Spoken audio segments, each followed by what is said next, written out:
اگر اس گھاگرے کو لباس میں شمار کیا جائے تو اس کے بدن پر وہی ایک مختصر سا لباس تھا۔ گلے میں سرخ پھولوں کا ہار تھا جو اس کی عریانیت کو چھپا رہا تھا۔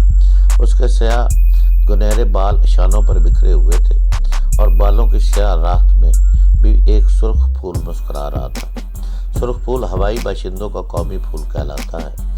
وہاں کی آرا جوانی میں ان پھولوں کو سگار کے طور پر استعمال کرتی ہے۔ اسے دیکھتے ہی ماسٹر یوشیا نے دونوں بدماشوں کو باہر جانے کے لیے کہا۔ جب وہ چلے گئے تو سرخ پھولوں والی نے دروازے کو اندر سے بند کر دیا۔ تب ماسٹر یوشیا نے اسے میری طرف دیکھ کر مسکراتے ہوئے کہا، تم مجھے بوڑھا اور کمزور کہہ رہے ہو، مگر اس وقت تم مجھ سے زیادہ بوڑھے اور بے بس ہو۔ تم میں اتنی مردانگی نہیں کہ فرش پر سے اٹھ کر اس لڑکی کا ہاتھ پکڑ سکو۔ وہ سچ کہہ رہا تھا۔ واقعی مجھ میں اتنی سکت نہیں تھی کہ میں اٹھ کر کسی سہارے کے بغیر کھڑا رہ سکتا۔ پھر بھی میں کرسی کا سہارا لے کر بیٹھنے لگا۔ ظالموں نے ایسے ہاتھ جمائے تھے کہ ہڈیاں چٹک کر دکھ رہی تھی۔ ماسٹر یوشیا نے میری حالت پر کہکا لگاتے ہوئے بریف کیس کے پاس گیا، پھر اسے کھولنے لگا۔ کھولنے کے بعد ٹانک کی وہ بوتل نکال کر مجھے دکھاتے ہوئے کہنے لگا،